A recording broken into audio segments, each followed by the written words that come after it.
מפלגה?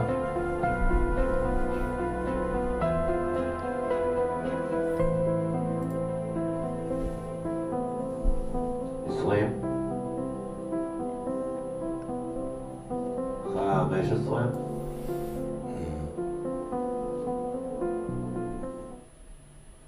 10, 9, 7, 6, 5, 4, 3, 2, בבקשה. Shalom, good morning, afternoon and evening, and welcome to the Hostages Medicine Conference. My name is Dr. Amir Blumenfeld, and I'm honored to serve as one of the co-chairs of this meeting alongside Professor Chagai Levin. We both represent the health team at the Hostages and Missing Families Forum, which Professor Levin is directing. On behalf of the organizing committee, I would like to express our appreciation for your presence and the time you have taken to participate in this gathering dedicated to addressing the health concerns of the hostages in Gaza. Today's meeting will consist of two parts. In the first part, I'd like to see one of the slides, the first slide. The first session will focus on health issues affecting the hostages. Following that, in the second part, we will have 4 parallel sessions: internal medicine, trauma, pediatrics, and mental health. These sessions will include presentations and discussions specifically centered around the returning hostages. It is our aim to provide comprehensive insights and foster meaningful dialogue regarding their health challenges. You have the flexibility to enter any of these sessions and switch between them if you wish to do so. Instructions on how to enter and change sessions will be provided at the conclusion of this first part. Given the severity of the topic and the current circumstances, I would like to emphasize a few do's and don'ts. First of all, this meeting is about medicine and health issues only, and any medical or health issue that can be raised should be done so. You can feel free to ask, discuss, suggest, consult your colleagues, and share the information, and even watch the video that will be shown in the site afterwards. But please, do not involve politics. Try to keep as much as possible the confidentiality of the hostages and talk about the hostages' medicine only. We kindly request your cooperation in maintaining a respectful, considerate environment throughout the meeting. And finally, I would like to thank all those people who took part in arranging the meeting. We're talking about Daphne Gazit and Yonatan Saban from the Hostages and Missing Families Forum, Chani, Chen, Jenya, Einat from the Israeli Medical Association, Dr. Eilit Schultz, our best friend from Boston, Massachusetts, and the people from the American Jewish Medical Association, Michelle Stravitz, Dr. Yael Chalas, and Casey Feldman. We also would like to thank to Pavel for providing us the technical aspects of this conference. Once again, we thank you for your participation, and we hope this meeting proves to be both informative and productive.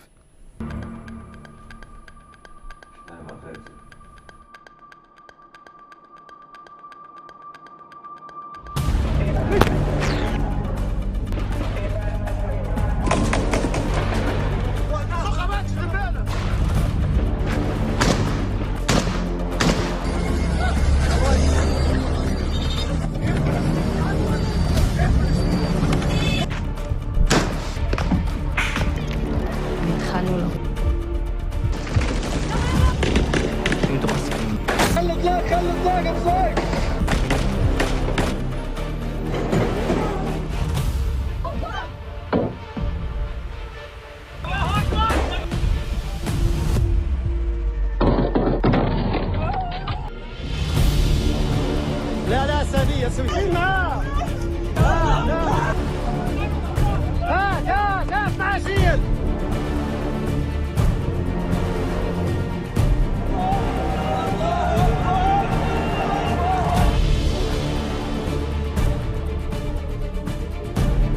يبقوا عليه يبرحبوا وخلوهم هذا بدون أذى.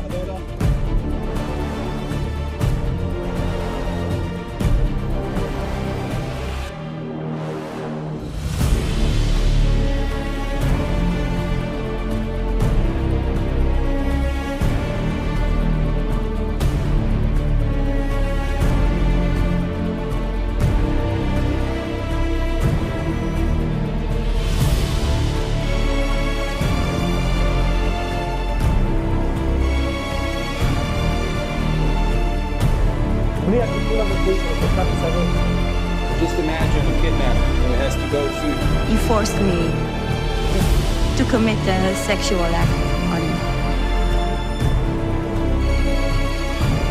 אותה מעופלת הכרה לצלב האדום.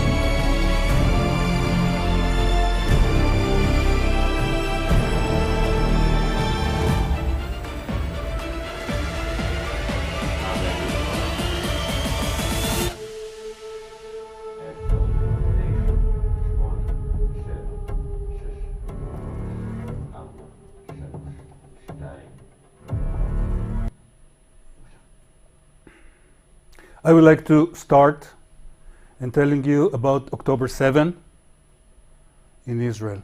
Well, October 7 was Shabbat and holiday, both at the same day, which is quite rare here in Israel. Everybody went to sleep late and was aiming to celebrate this both Shabbat and holiday. But on 6:30 a.m., extensive missile launch started, extensive missile attacks, and in addition, there was invasion into multiple settlements around the Gaza Strip.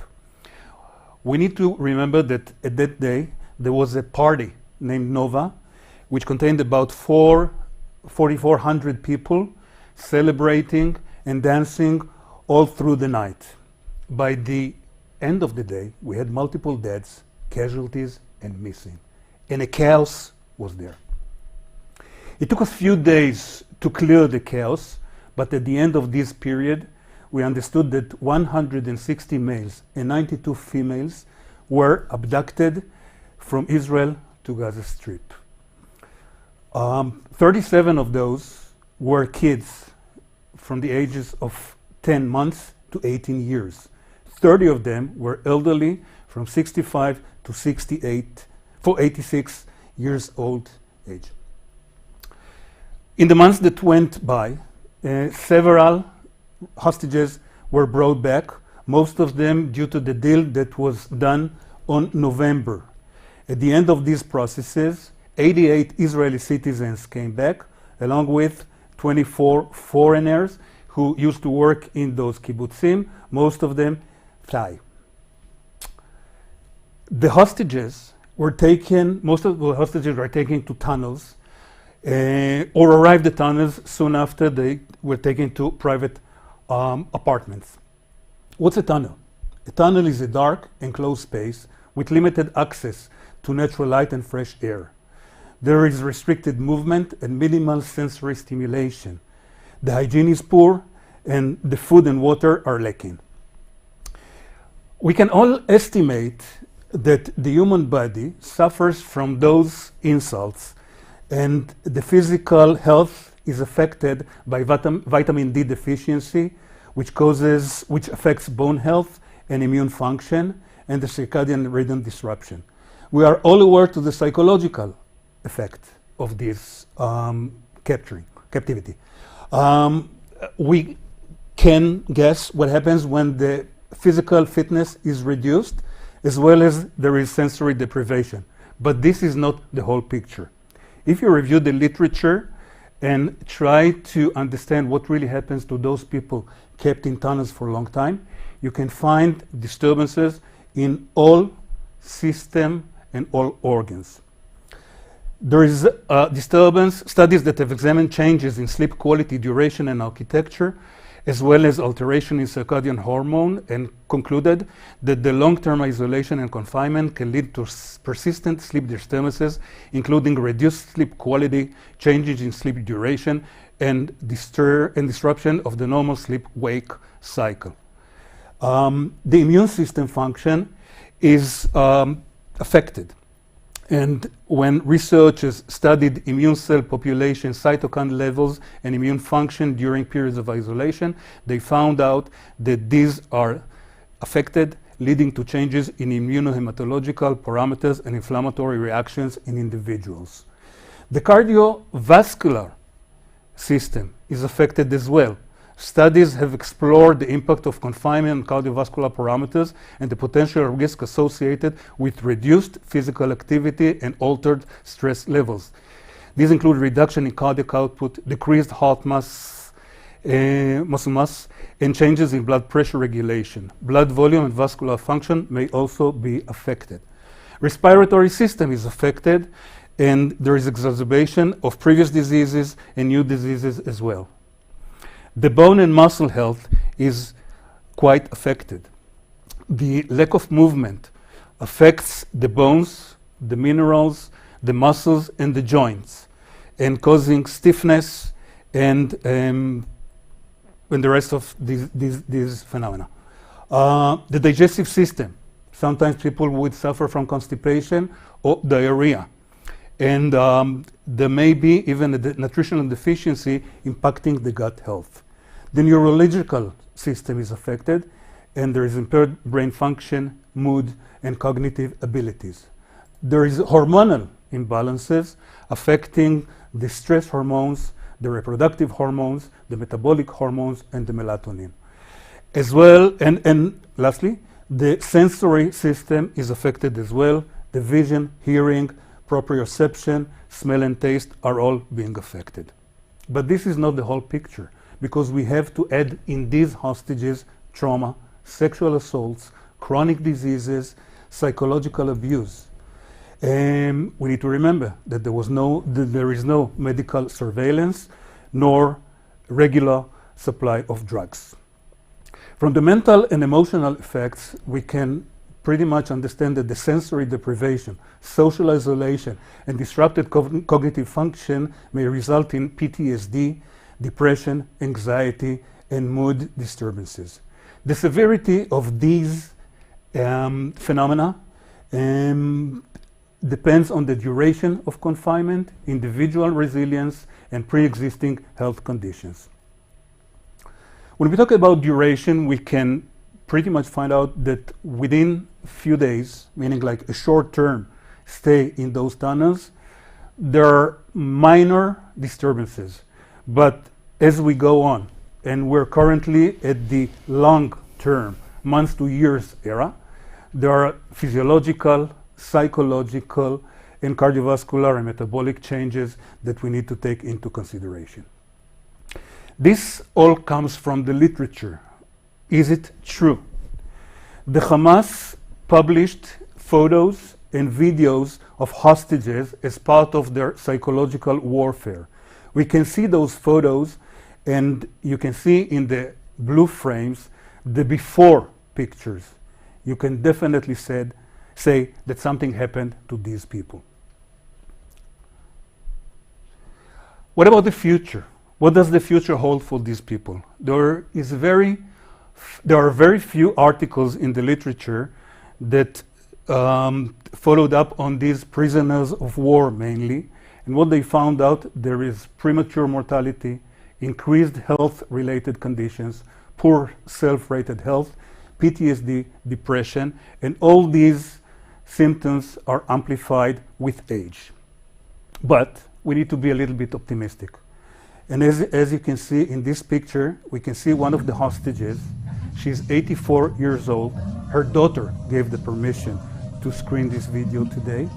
And as you can tell, she was brought by this operation of discharging the hostages, and she was in very severe condition. She was taken by a helicopter immediately to the nearest hospital, and she was admitted in the ICU for 4 months. After 5 months, she was released from the hospital, and as you can tell, she is dancing, smiling, and she is okay. So, I would like to thank you again for participating and taking part in this conference, and ask you to do whatever you can in order to assist to bring these people home. All of them now. Thank you very much. I would like now to go to Professor Hagai Levin and ask him to tell us a little bit about the hostages' health. Thank you very much, Amir. As a public health physician, I teach that health is a state of complete physical, mental, and social well-being, and not merely the absence of disease. It's a basic human right. Against this definition, clearly, being a hostage does not comply with health at all. As we just saw, on October 7th, 252 hostages were taken to Gaza, alive or dead. An additional 4 hostages were taken several years ago. From the first days, we realized that their lives and their health are at great danger. I felt obliged to initiate the health team of the Hostages Families Forum in order to aid in protecting the health of the hostages. That's our focus today, but I want to note that their family members are also in great suffering, which have direct impact on their health as well, especially as the Hamas does not provide a sign of life, and they, the family members, have to deal with ambiguous loss, with uncertainty. Our forum provides continuous support to the families. As physicians, healthcare workers, and scientists, we don't have good understanding and definitions of this unique situation of being a hostage, which could be considered as a living hell. Their rehabilitation, including social, medical, physical, and mental aspect, is very complex. This is uncharted territory. We should remind that most of the hostages are innocent civilians kidnapped brutally from their homes, from a music festival. Most of them saw horrible scenes when their beloved were murdered. Some of them were wounded during captivity. After 226 days, there are still 128 hostages held by Hamas. 37 of them are confirmed to be dead. We don't know how many more of them are dead. The hostages include a baby, a toddler, young women, and the elderly. At least 1/3 of these hostages have chronic illnesses and need regular medications. We published medical reports based on the previous records from their files, from their families, and based on some information from released hostages about their medical condition before and after the abduction. We know, for example, on my mind, Hanan Yablonka, a 42-year-old man who got Addison disease and a hypothyroidism. Just to imagine what it's like for him to be a hostage. Or other hostages that have Crohn's disease and need their medications. It's not only the risk of death and complications, but also the human suffering. Some of the hostages, already before they were kidnapped, have post-traumatic stress disorder, living in area under attack. There are hostages with asthma, with diabetes, with hypertension. They all need treatment. So far, the ICRC, the Red Cross, was not granted access to examine them and to treat them. We did our best to deliver medications to them. I don't know if the medications arrived through the French and the Qatari, but obviously this is not enough. They need to be treated properly just to survive, and this could only be done out of captivity. Many hostages were wounded from the brutal abduction, and they need care. We saw the picture of Hirsch Goldberg Pauline with his arm amputated. And we know that the conditions, as elaborated by Dr. Blumenfeld, are very difficult in terms of lack of oxygen, lack of food, lack of sanitation, lack of water, and this also have impact on their health. We know that returning hostages had salmonella and other forms of gastrointestinal illnesses and many other problems related to their captivities. We know that they are under mental, physical, and sexual torture. These are groups that required special protection and care under the international laws of war. Due to their increased vulnerability, unfortunately, we don't see the kind of fighting for them from the international community. If no medical care is provided urgently to all the hostages, they are all at direct risk of dying. They could be murdered at any second, but they could also die, as we know for some of the hostages, such as Aryeh Zalman Zalmanovich, who died because he did not receive the care that he needed. Some that will survive may have irreversible health problems and may die because of complications related to captivity. I spoke personally with the released hostages, and they told me about the psychological and physical violence, about the starvation, the forced dehydration, and we know that the rehabilitation will be for life. As each day passes, the health and lives of all hostages are seriously endangered. Against this background, the medical teams in Israel had the privilege of taking care of the 112 released hostages. We gained unique experience in treating them immediately and up to several months since release. Today, in this webinar, we will hear from those who treated them, lessons learned in the specific sessions. We don't know what will be the health implications for the long run. It's our obligation, it's our professional obligation to study and to learn and to share this information with the scientific and medical community. I must say that I met with many of the released hostages, and I was inspired by their resilience and ability to overcome. But I'm very worried about those who are in captivity for so long. Today, I am very encouraged by your interest in the hostages' health. The hostages really need your solidarity and professionalism. As John Donne wrote, "No man is an island for whom the bell tolls. It tolls for all of us." At times like this, each one of us and each one of the organizations that we belong, especially international organizations such as the World Health Organization, should ask himself, what can we do for the hostages? Just a very brief time before, I had the privilege of interviewing a real hero, Nili Margalit, a nurse who treated her fellow hostages in captivity. Let's see the interview. Nili Margalit is a pediatric emergency room nurse at the Soroka Medical Center and a clinical instructor at Ben-Gurion University.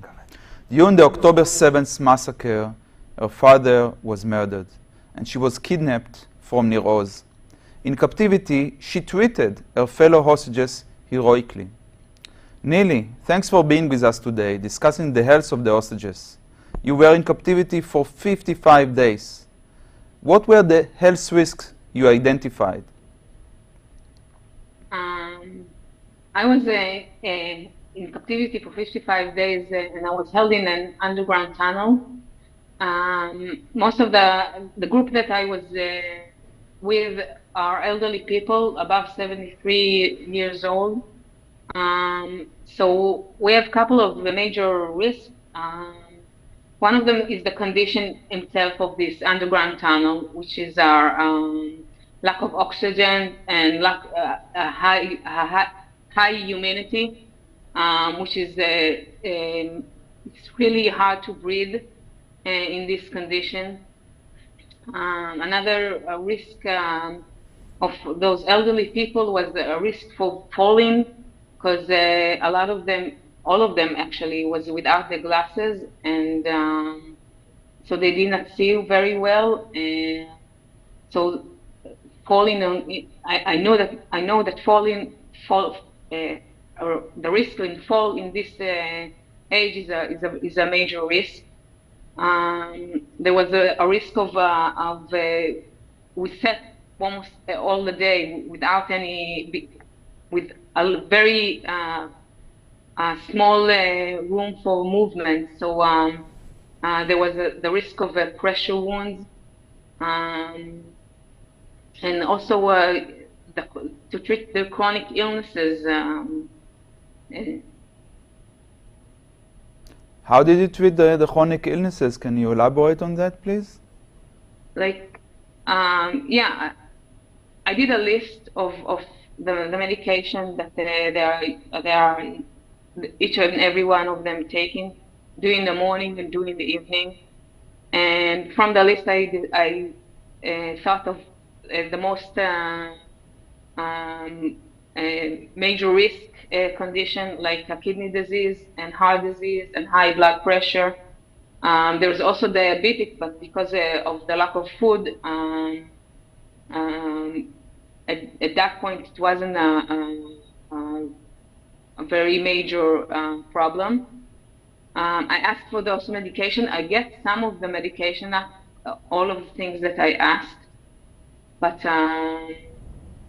and then I had to adjust each and every one their own to explain to them what they need to take in the morning, what they need to take in the evening.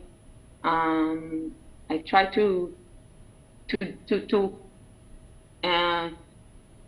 make each and every one of them their own regime of medication from the very small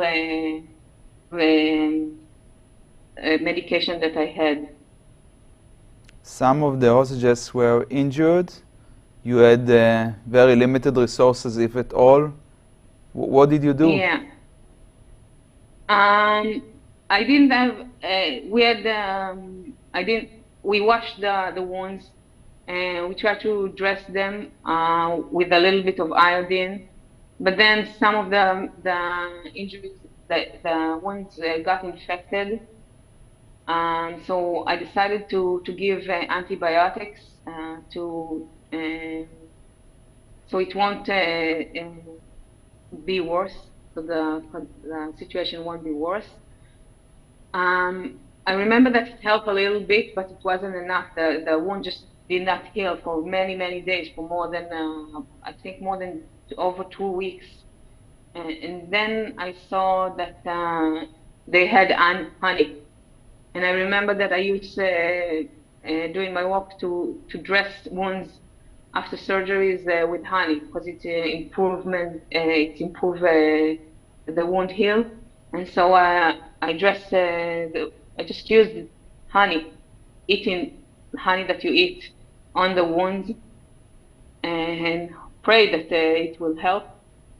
And it did. It just cleaned all the wounds. And the situation is very stressful, and also with psychological terror from the Hamas. I know you had a hard time with your friend Yarden Bibas.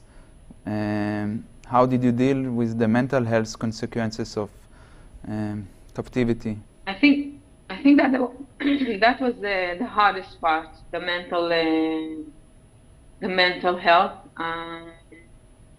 I try to be positive. I try to always encourage them to keep the faith that we're gonna make it, that we're gonna survive. To tell them that we're gonna live each day, and we'll see what happens next.